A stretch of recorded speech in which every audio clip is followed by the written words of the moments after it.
This time, on combat ships. This is a warning. Stop and abandon ship. I intend to sink you. Conflict in the Persian Gulf triggers the biggest sea battles in recent history. Praying Mantis was the largest surface engagement on the planet since World War II. This was a major military undertaking. Ships faced missiles, mines, and terror attacks. You could feel all 505 feet and 8,400 tons of guided missile destroyer suddenly and violently thrust up into the right. And the danger of new conflict remains. The whole region is still volatile. It's like a powder keg. It can explode again.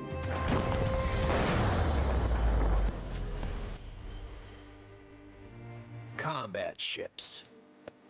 Fast. Effective. His orders were to find the British and to pick a fight. Going right to the heart of the battle. The Marines have always thought of themselves as the spear point of United States military power. Their whole doctrine of combat was to go fast, hit hard, get it over with in a hurry. Combat ships have changed the world. She gained her freedom. Now she's going down the river with an army. She was like, we're about to show you what we're working with. Thanks to clever design, raw firepower, and the heroism of their crews. The rule of thumb on a frigate is you can lose 2 spaces and stay afloat. But if you lose a third, you go to Davy Jones's locker in a hurry.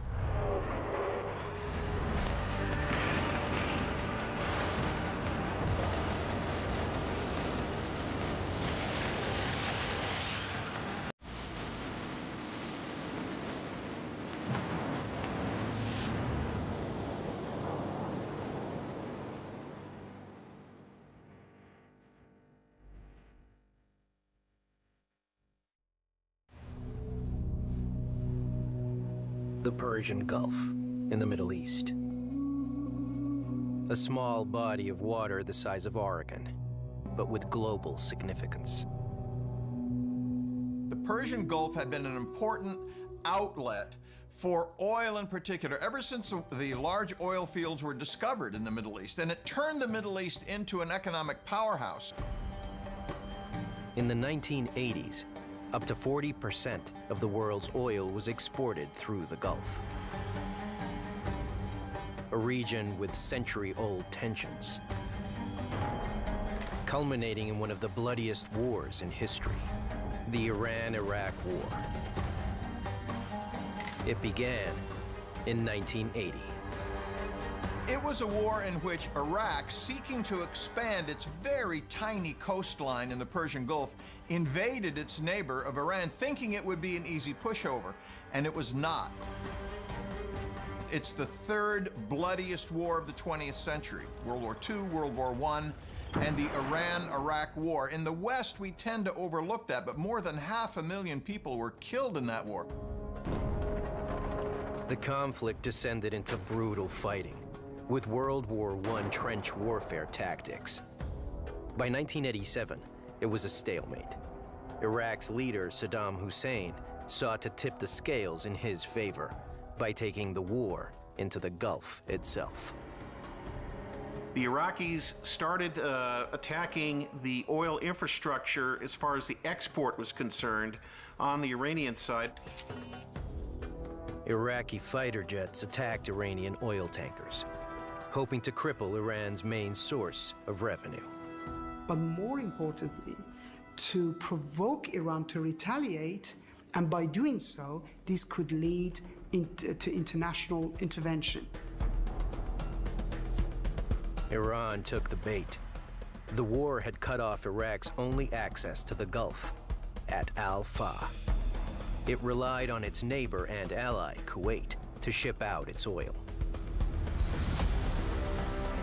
So Iran began attacking tankers bound for or leaving Kuwait.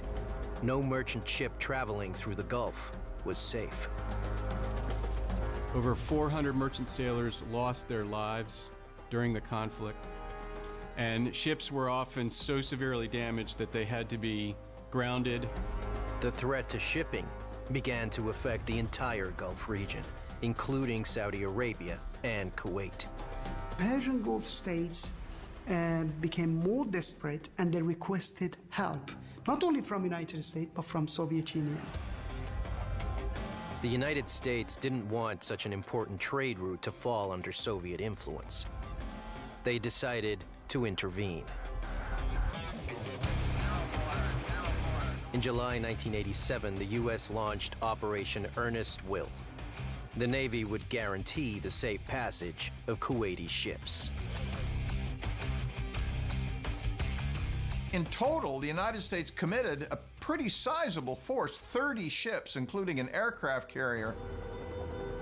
The U.S. Navy believed their presence would deter attacks. Iran would not risk all-out conflict with the United States. But Iran shifted tactics. They used mines, a weapon that avoided direct confrontation with U.S. forces. A mine is an inexpensive way for a small power to attack a great power at sea. For only a few $1,000s, a sea mine can take out a ship that cost millions or hundreds of millions of dollars. During the very first convoy, the tanker Bridgeton struck a mine.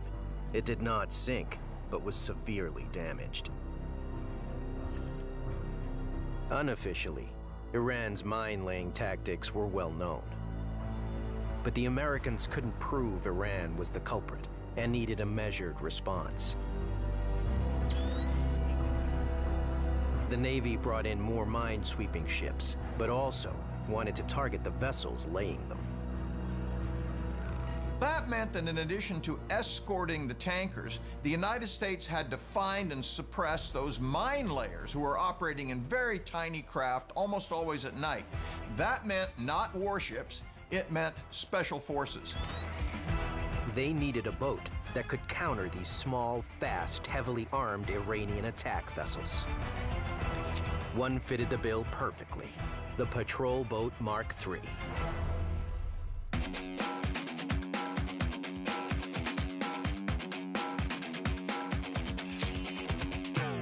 6 of these Special Forces manned boats were sent to the Gulf. Their secret mission: to interdict Iran's mine-laying efforts. It was known as Operation Prime Chance. The Mark III patrol boats were perfect for this mission. They're armed with a 40mm cannon on the forecastle and a 20mm cannon aft, 2 M60 machine guns, 2 50 caliber machine guns, and 2 Mark 19 grenades. As a result, you had a small, fast patrol boat, but that was very heavily armed. The Mark IIIs operated in coordination with Little Bird helicopters. On the night of September 21st, 1987, they discovered the Iranian ship Ashur dropping mines. The Little Birds quickly disabled it. The Mark IIIs then swooped in to gather intelligence, including the serial numbers of the mines. This provided proof that the Iranians were conducting a mine-laying campaign. They could no longer deny that they were taking action against the United States Navy. The U.S. hoped being caught red-handed would curtail Iran's mine-laying. It did not.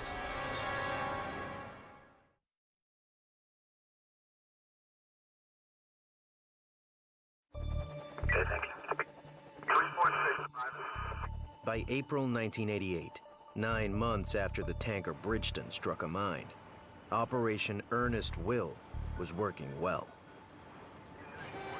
When Iranian warships came too close to the Kuwaiti tanker convoys, the escorting U.S. combat ships reacted quickly, but stuck to a strict rule of engagement: do not fire unless fired upon.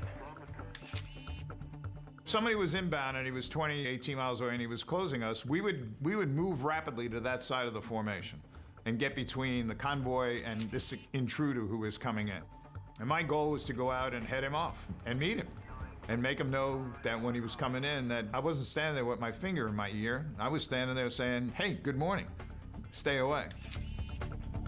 Kuwaiti ships now moved freely through the Gulf, but tankers from other nations did not enjoy this sort of protection, facing attacks from both sides, either Iraqi fighter jets or Iranian combat ships.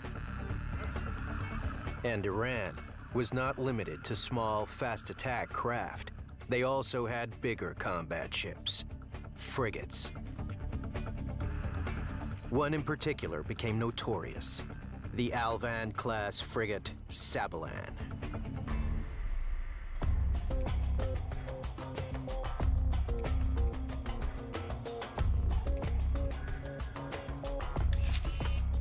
Sabalan had 3 sister ships. These British-built vessels were the most potent in Iran's navy. The commanding officer of Sabalan had a notorious reputation. Lieutenant Commander Abdullah Munavi ignored his superior's orders to let certain ships pass.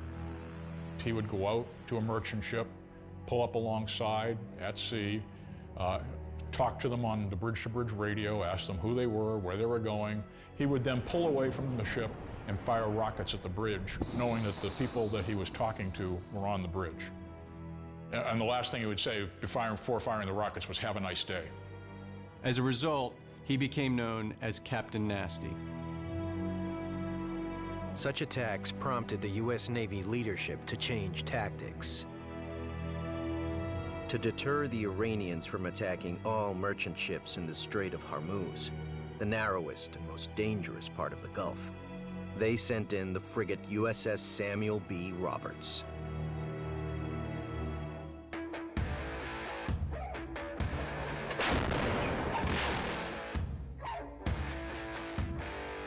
The Samuel B. Roberts was an Oliver Hazard Perry-class frigate, tailor-made for the Gulf mission. They're not big ships, 4,100 tons, and a lot of capability packed into a small package. They had an area missile system with the standard missiles.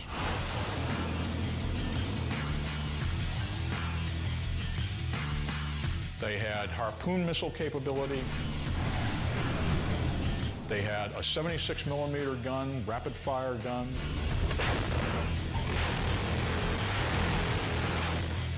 The ship was fast, and when I say fast, relatively speaking, 28 to 30 knots max speed, and very, very maneuverable. When Roberts arrived in the Strait of Hormuz, they used this maneuverability to harass the Iranian frigates, like Sabalan and its skipper, Captain Nasty, distracting them from the tankers. We were in it and cutting across each other's bows, running behind them, and the convoy got away. The convoy headed on down the road, and finally, he gave up and he started heading back to Bandar Abbas. But these aggressive tactics made the Roberts a target. On April 14th, she was returning south. As she sailed east of Qatar, Captain Rinn received a message he dreaded. Mines in the water. I literally looked out ahead of us at 400 yards. There were 2 of them, one on the port bow and starboard bow. The Roberts stopped moving. Another mine was spotted 300 yards off the starboard side. When one sees mines on the surface, they then must assume that they are actually inside a minefield. The best reaction at that point is to back into one's own wake, because that presents the safest path out. The Roberts came to a stop, then slowly reversed. But currents and wind shifted her sideways. And the biggest explosion that I had experienced in my naval career happened right in front of me.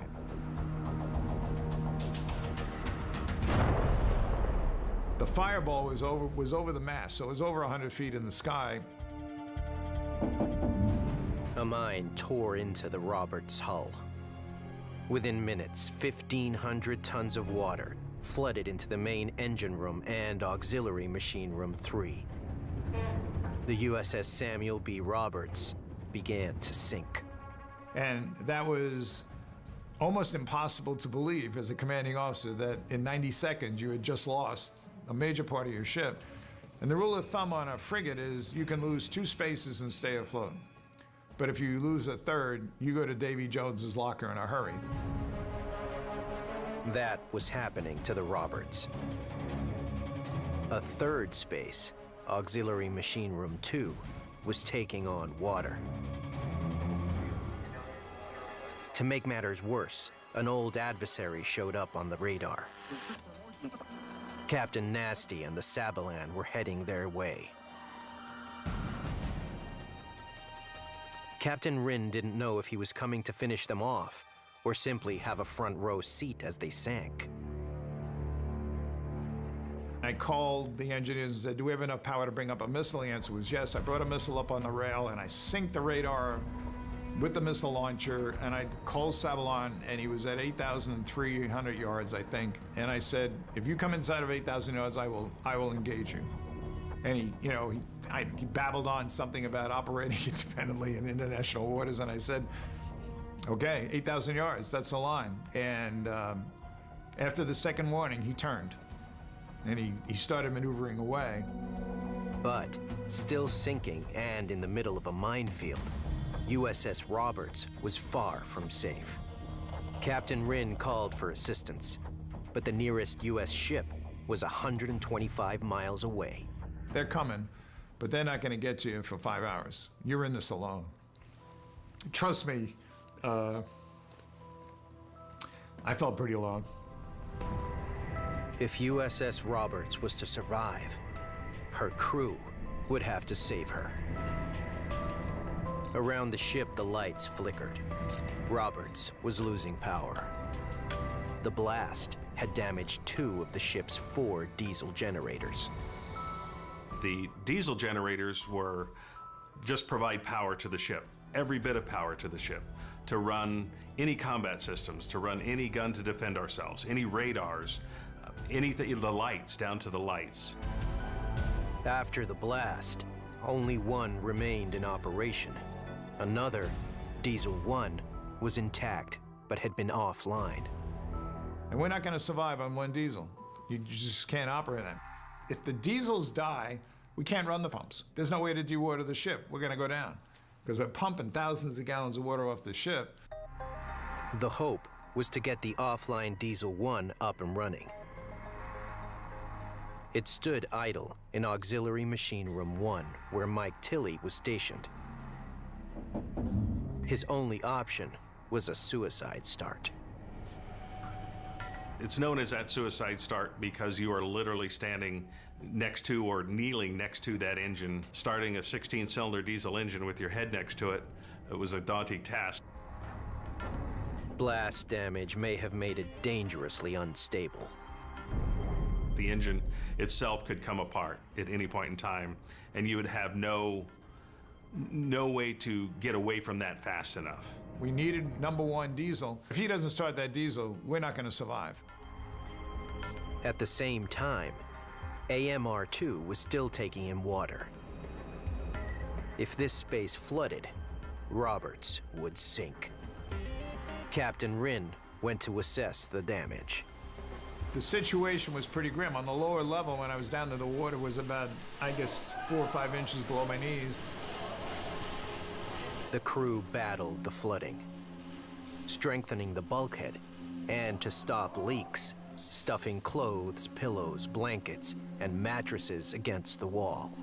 I gathered them all together very quickly, and I said, we're in your hands, because if the bulkhead goes, we're all going. It was the most powerful moment in that all of them looked at me like, hey, Captain, you got other things to worry about. We got this. We'll save this space. And I turned to leave the space, and a voice in my head say,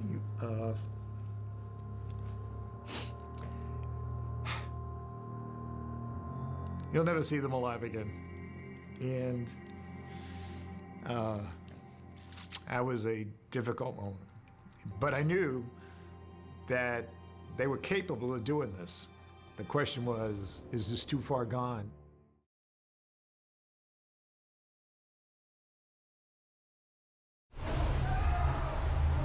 The USS Roberts crew was doing all they could to save their sinking ship. But they needed power. They needed Diesel Generator 1 to work. In AMR-1, Mike Tilley was in position for the engine's suicide start. Nervously, he reached for the button.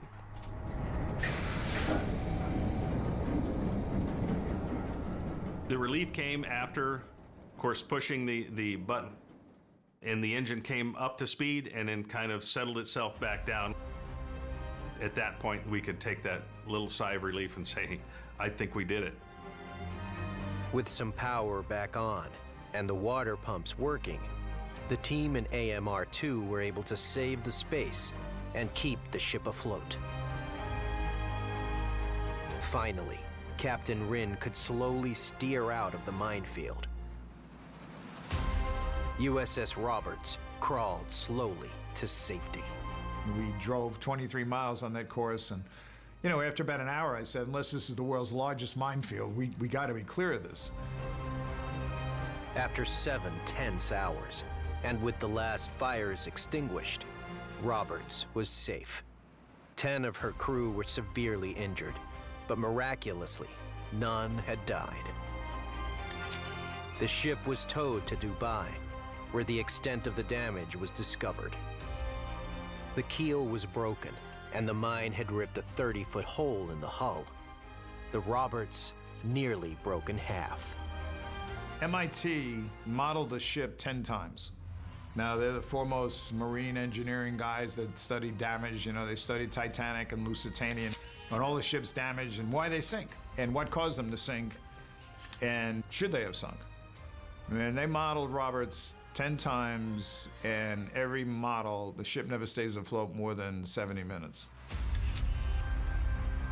Against incredible odds, the crew of the Roberts had saved their ship.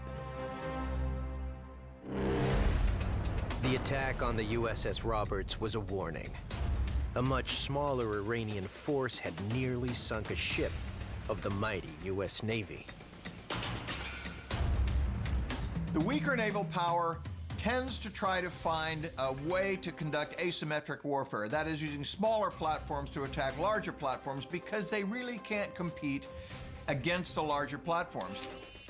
In the case of USS Samuel B. Roberts, then, a mine of a World War I design that cost $2,000 did $93 million worth of damage and led to a ship being taken out of the fight. U.S. divers confirmed these mines had the same serial numbers as those found on the Assure.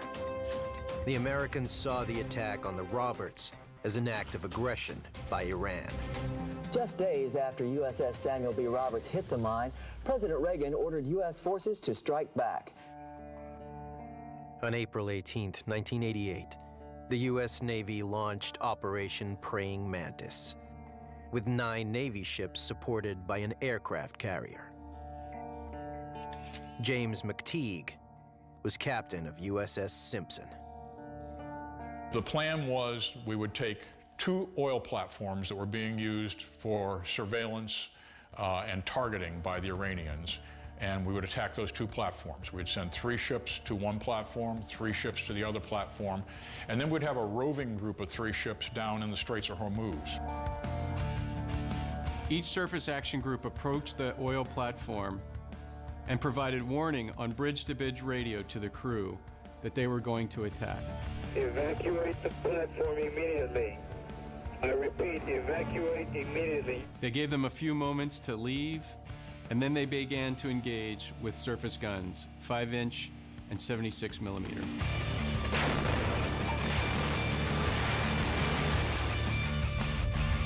Both oil platforms were quickly destroyed. This is where it really gets interesting. In the middle of these attacks on the platforms, ships of the Iranian Navy sortied from their home ports. The Iranians sent a fast attack craft, the Joshan. The cruiser USS Wainwright issued numerous warnings. This is a warning. Stop and abandon ship. I intend to sink you. Over. Undeterred, the Joshan fired a missile at USS Wainwright. it missed. Instantly, USS Simpson fired back. A direct hit. Only after it had been blown to pieces did the Iranians then send out another, larger warship, the Sahand. The Sahand fired at a scouting USA-6.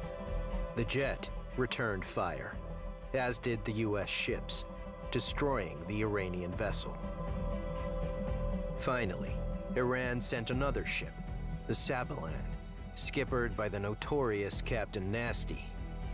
It too fired a missile at a scouting U.S. jet, but missed. You don't fire at aviators, without them getting aggravated. So they were aggravated and they proceeded to bomb the Sabalan. And she was, still afloat, but had been hit several times. At this crucial moment, the U.S. leadership called a halt. They'd achieved their goal, retribution for USS Roberts, and wanted to avoid an escalation. The Americans allowed Sabalan to be towed home. President Reagan sent a clear message. They must know that we will protect our ships, and if they threaten us, they'll pay a price. Operation Praying Mantis was the biggest surface naval engagement since World War II. Operation Praying Mantis actually demonstrated that the U.S. is ready to get more aggressive in the Persian Gulf and to be more operational and to directly strike Iran. At that point, it was something that Iran didn't expect that. This aggression also brought tragedy. 3 months later, in July 1988, the U.S. cruiser Vincennes mistook an Iranian passenger plane for a fighter jet and shot it down, killing all 290 civilians on board. The tragedy shook the Iranians. Pressure was piling up on Iran in 1988. The Iraqi chemical campaign against Iranian soldiers in the border, combined with the American operation, all come together, piled up, that Iranian generals and Iranian policymakers noticed that they should accept the ceasefire. By August 1988, the war was over. But it would not be long till the region would flare up again. Operation Earnest Will was only the beginning of American military and naval operations in the Persian Gulf.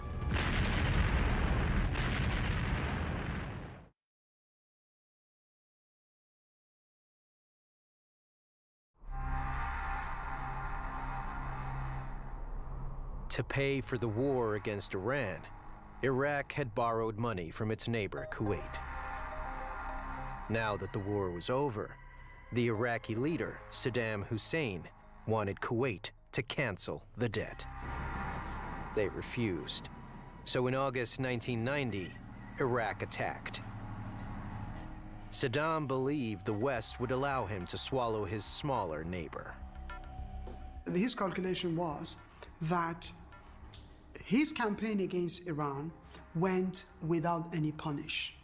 So he can continue the same policy. He can continue to invade other states. But the Kuwait was different. Kuwait is a small Arab state which is a very traditional ally of the United States and the West. Well, Saddam Hussein started this cruel war against Kuwait. Tonight, the battle has been joined. The U.S. led a coalition of 39 countries, although 73% of the troops were American. By January 1991, in preparation for the assault, a huge Allied naval fleet amassed in the Persian Gulf. It eventually involved the largest deployment of naval strength seen since 1945. In fact, 2 of the ships were from World War II. The battleships USS Wisconsin and USS Missouri.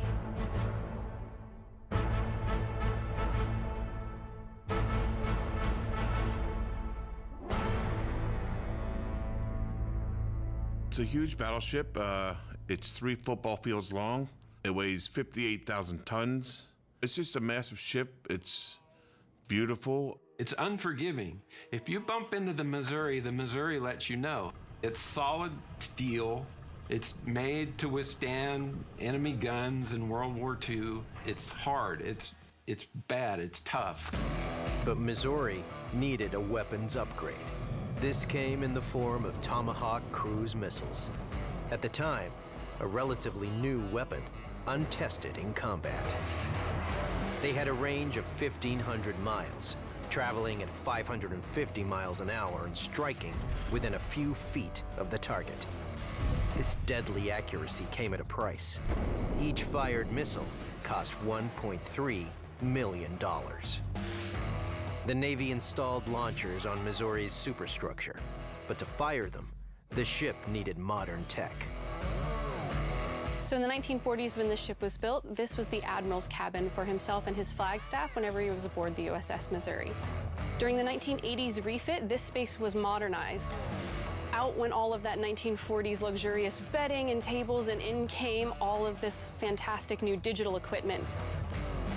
The majority of the ship stayed 1940s in its configuration, but it was really the addition of the modern weapons system that brought Missouri into a new age of warfare. The Tomahawks complemented Missouri's original primary weapons, her 9 16-inch guns.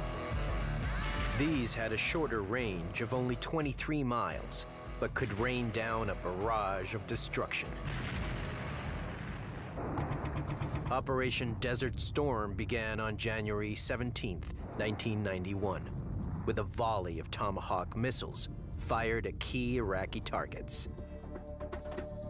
USS Missouri was among the first to fire. They would just burst out of these, they call them armored box launchers, and they were so powerful that they would initially tilt a little and then they'd kind of level out and take off. You would hear them crackling in the distance and then they were gone. You really felt like, here it is, it's starting. Over the next 4 days, the battleship fired a total of 28 missiles, targeting key Iraqi positions. They were timed to coincide with 100,000 coalition air sorties, crippling Iraq's military infrastructure. As coalition forces mobilized on the Saudi border, Missouri's and Wisconsin's 16-inch guns took aim. There was a strategy in place to draw the Iraqi forces to the coast.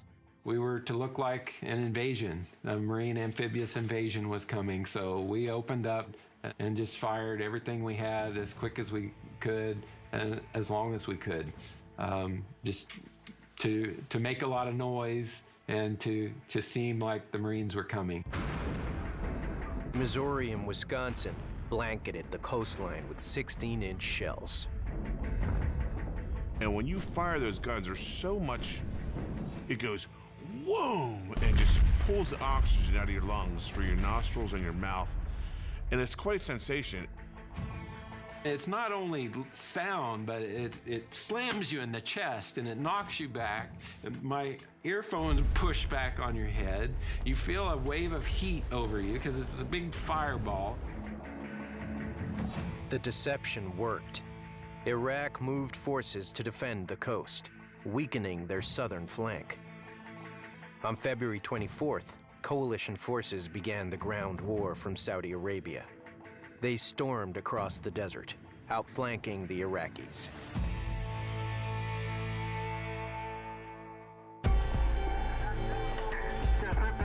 At sea, Missouri moved closer to shore to put her in range of Iraq's defenses.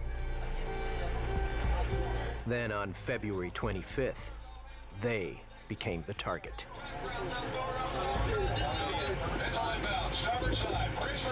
Brace for shock.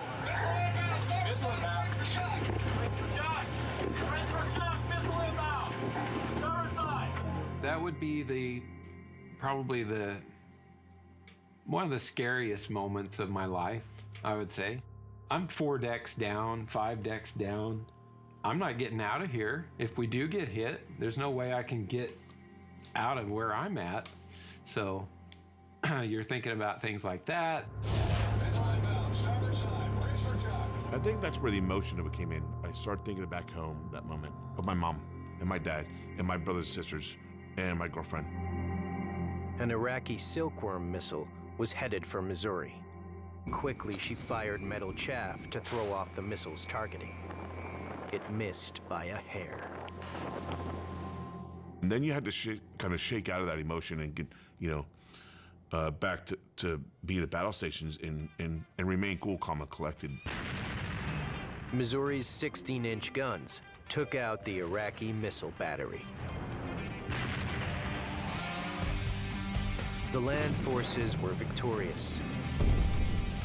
In 4 days, they marched through Kuwait and southern Iraq, driving out the Iraqi forces.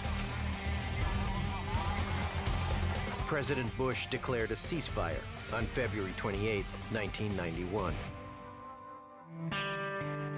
It would be Missouri's final mission.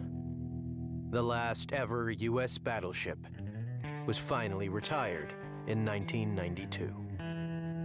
There will never, ever be any creature like us battleship sailors. Never again. I mean, we were the last ones to ever get to do it.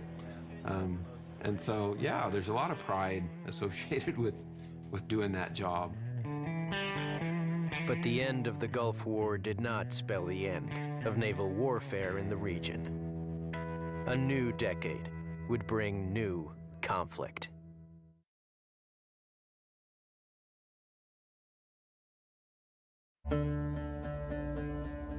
In 2000, 9 years after Desert Storm, Iraq was still considered a threat, and the U.S. Navy remained in the Persian Gulf.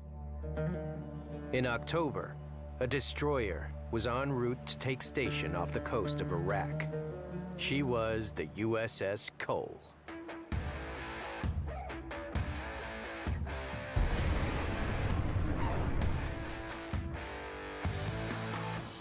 Arleigh Burke destroyers are the backbone of the modern U.S. Navy.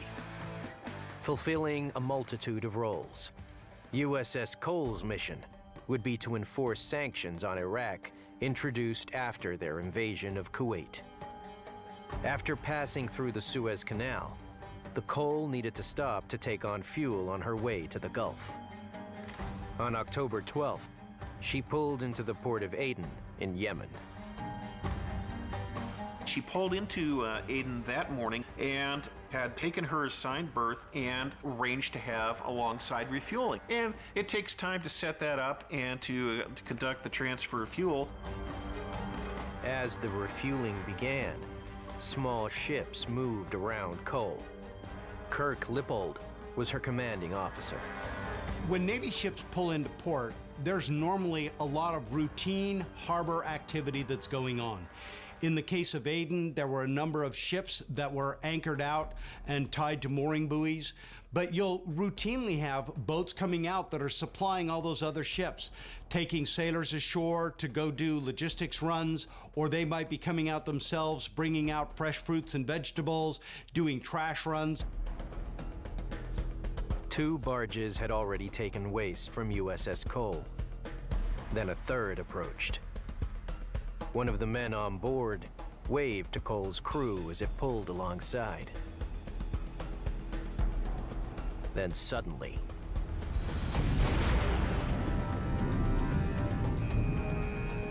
at 11:18 a.m., there was a thunderous explosion. You could feel all 505 feet and 8,400 tons of guided missile destroyer suddenly and violently thrust up and to the right.